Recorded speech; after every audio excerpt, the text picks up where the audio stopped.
സ്നേഹപൂർവ്വം ഷാമ സീരിയലിൻ്റെ coming soon എപ്പിസോഡിൻ്റെ promo റിവ്യൂയിലേക്ക് എല്ലാവർക്കും സ്വാഗതം. അങ്ങനെ പ്രമോയിൽ കാണിക്കുന്നത് ACPയും ഡോക്ടറും അമൃതയൊക്കെ കൂടി ഷാമയോട് സംസാരിച്ചുകൊണ്ട് നിൽക്കുന്നതാണ്. അന്നേരം ACP ഷാമയോട് പറയണേ, മാഡം ഒരു കാരണവശാലും ടെൻഷൻ ആവണ്ട, ഇതിന് പിന്നിൽ പ്രവർത്തിച്ച കൊലയാളി ആരാണെങ്കിലും അവനെ ഉടനെ തന്നെ കൈയോടെ ഞങ്ങളെ പിടികൂടിയിരിക്കും. ഇപ്പം ഞങ്ങൾ അവൻ്റെ തൊട്ടടുത്ത് തന്നെയുണ്ട്, ഇനി അവന് ഞങ്ങളിൽ നിന്ന് രക്ഷപ്പെടാൻ പറ്റില്ല. അങ്ങനെ സംസാരിച്ച് നിൽക്കുമ്പോഴായിരിക്കോട്ടോ രാധിക അകത്തേക്ക് കയറി വരുന്നത് അമൃത കാണുന്നത്. അയ്യോ ഷാമേ, ദേ രാധിക വരുന്നു. ഏട്ടത്തി, ഇനി ഞാൻ എന്ത് ചെയ്യും? അങ്ങനെ ഷാമ എന്ത് ചെയ്യണം എന്നറിയാതെ ടെൻഷനില് കൈ കൊണ്ട് തന്നെ കൈ ഇങ്ങനെ മുകളിലേക്ക് വെച്ച് മുഖം മറച്ചിരിക്കുവാണ്. ഈ സമയം രാധിക അങ്ങോട്ടേക്ക് വരുന്നുണ്ടെങ്കിലും അമൃത എന്തൊക്കെയോ പറഞ്ഞ് പെട്ടെന്ന് തന്നെ രാധികനെ അവിടെ നിന്ന് മാറ്റുവാണ് കേട്ടോ. അതുകൊണ്ട് തന്നെ വ്യക്തമായിട്ടൊന്ന് ഷാമേനെ കാണാനൊന്നും രാധികയ്ക്ക് സാധിക്കുന്നില്ല. ഇതേ സമയം വരണാണെങ്കിൽ നേരെ OP എടുത്ത ആ കൗണ്ടറിന് അങ്ങോട്ടേക്ക് ചെല്ലുക. എന്നിട്ട് പറയണേ, അതെ ഷാമ മാഡത്തിൻ്റെ നമ്പറെ OP രജിസ്റ്റർ ചെയ്ത് തന്നപ്പോൾ തെറ്റുപറ്റിയോ എന്നൊരു ചെറിയ സംശയം, അതൊന്ന് വെരിഫൈ ചെയ്യാനായിട്ടാണ്. അങ്ങനെ പറഞ്ഞ് ആ രജിസ്റ്റർ ചെയ്യുന്നത് ഷാമയുടെ പേരും ഡീറ്റെയിൽസും ഒക്കെ എഴുതിയ ഒരു പേജിൻ്റെ ഫോട്ടോയൊക്കെ വരുൺ ഫോണിൽ പകർത്തുന്നുണ്ട്. എന്താണെങ്കിലും ഇനിയും ഈ അമ്മയും മകളും തമ്മിലുള്ള കള്ളക്കളി അധികം നാൾ തുടർന്നുകൊണ്ട് പോകാൻ പാടില്ല, എത്രയും പെട്ടെന്ന് തന്നെ അത് അവസാനിപ്പിക്കണം. അങ്ങനെ തീരുമാനിച്ച് നിൽക്കുവാണ് വരുൺ.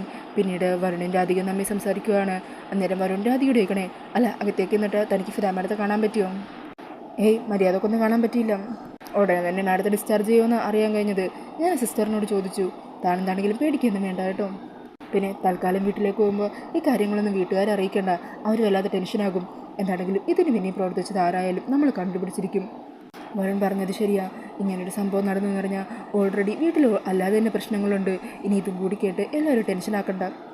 പിന്നീട് കാണിക്കുന്നത് പ്രിയങ്കയുടെയും സുകുമാരിയുടെ റൂമാണ് കേട്ടോ. അവിടെ സുകുമാരിയാണെങ്കിൽ ഭക്ഷണം കഴിക്കാനായിട്ട് പാടുപെടുവാണ്, ഒന്നും വായിൽ നിന്ന് ഇറങ്ങുന്നില്ല. അന്നേരം അതുകൊണ്ട് പ്രിയങ്ക ചോദിക്കണേ, മുത്തശ്ശിക്ക് മുത്തശ്ശിയുടെ കയ്യിൽ എല്ലാ കാര്യത്തിനും പ്രതിവിധി ഉള്ളതല്ലേ, ഇതിനും കൂടി എന്തെങ്കിലും മാർഗം കണ്ടുപിടിച്ചൂടെ? ഇതേ എന്നെ കൊണ്ടൊന്നും പറയിപ്പിക്കല്ലേ കേട്ടോ. ഈ അവസ്ഥയിലെങ്കിലും നിനക്ക് എന്നോട് കുറച്ച് മനുഷ്യപ്പറ്റോടെ പെരുമാറിക്കൂടെ?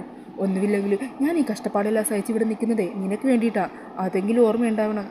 അങ്ങനെ പറഞ്ഞ് മുത്തശ്ശി പ്രിയങ്കയോട് ദേഷ്യപ്പെട്ടിരിക്കുന്ന സമയത്തായിരിക്കും കേട്ടോ കൽപ്പനയും ഉർവശിയും കൂടി ഡോർ തുറന്ന് അങ്ങോട്ടേക്ക് വരുന്നത്. അന്നേരം ഇവർ സംസാരിച്ച കാര്യമുള്ളതും അവർ കേട്ടോ എന്നുള്ള ടെൻഷനിൽ ഭയന്ന് നിൽക്കുവാണ് രണ്ടാളും.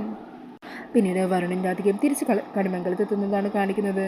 അങ്ങനെ രാധിക മുത്തശ്ശിയെ കാണുന്നതും ഓടിപ്പോയി കെട്ടിപ്പിടിക്കുന്നുണ്ട്.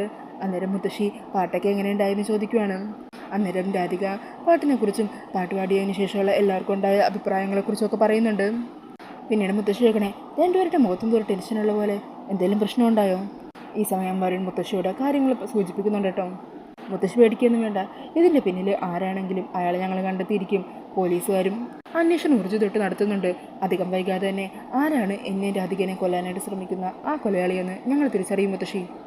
പിന്നീട് പരമേശ്വരനും വരുണും കൂടി സംസാരിച്ചുകൊണ്ട് നിൽക്കുന്നൊരു സീനാണ് കേട്ടോ കാണിക്കുന്നത്. ഈ സമയം കൽപ്പനയും ഉർവശിയും കൂടി പ്രിയങ്കയെ അങ്ങോട്ടേക്ക് കൂട്ടിക്കൊണ്ടുവരികയാണ്. എന്നിട്ട് വരുണിൻ്റെ അരികിലേക്ക് ചെല്ലാനും വരുണിനെ റൂമിലേക്ക് വിളിച്ചുകൊണ്ട് പോകാനൊക്കെ പറഞ്ഞ് പ്രിയങ്ക ഇളക്കി വിടുന്നുണ്ട് കേട്ടോ. അങ്ങനെ അവർ പറയുന്നത് കേട്ട് പ്രിയങ്ക നേരെ വരുണിൻ്റെ അരികിലേക്ക് ചെല്ലുവാണ്. ഈ സമയം വരുണ പരമേശ്വരൻ സംസാരിക്കുകയാണല്ലോ. അന്നേരം വരുണിൻ്റെ കൈ പിടിച്ച് വരുണിനോട് എന്തൊക്കെയോ പറഞ്ഞുകൊണ്ട് വരുണിനെ ചൊടിപ്പിക്കുവാണ് കേട്ടോ. ഈ സമയം അങ്ങോട്ട് വന്ന സുകുമാരിയമ്മ അവിടെ കൽപ്പനയും ഉർവശിയും കൂടി മറഞ്ഞ് പ്രിയങ്കയെ ഓരോന്നും പറഞ്ഞ് വരുണിൻ്റെ അരികിലേക്ക് വിട്ട ആ കാര്യമൊക്കെ കണ്ട് രണ്ടുപേരെയും ദേഷ്യത്തോട് നോക്കുന്നുണ്ട്. ഈ സമയം വരുണാണെങ്കിൽ പ്രിയങ്ക വീണ്ടും കൈ പിടിച്ച് വലിക്കുമ്പോൾ ദേഷ്യം വന്ന് പ്രിയങ്ക ഒറ്റ തള്ളുവാണ് കേട്ടോ. അതുകൊണ്ട് പ്രശ്നം ഉണ്ടാക്കാനായിട്ട് വരുണിൻ്റെ അരികിലേക്ക് പൊട്ടിത്തെറിച്ച് വരുവാണ് സുകുമാരിയമ്മ. അപ്പോൾ ഇതൊക്കെയാണ് കമ്മിങ് സൂൺ എപ്പിസോഡിൻ്റെ പ്രമോയിൽ കാണിക്കുന്നത്. ഈ ഒരു പ്രമോ റിവ്യൂ ഇഷ്ടമായിട്ടുണ്ടെങ്കിൽ മറക്കാതെ വീഡിയോ ഒന്ന് ലൈക്ക് ചെയ്യണേ. ഇതുപോലുള്ള കൂടുതൽ റിവ്യൂസിനായിട്ട് ഈ ചാനലൊന്ന് സബ്സ്ക്രൈബ് ചെയ്തും കൂടി സപ്പോർട്ട് ചെയ്യണേ. താങ്ക്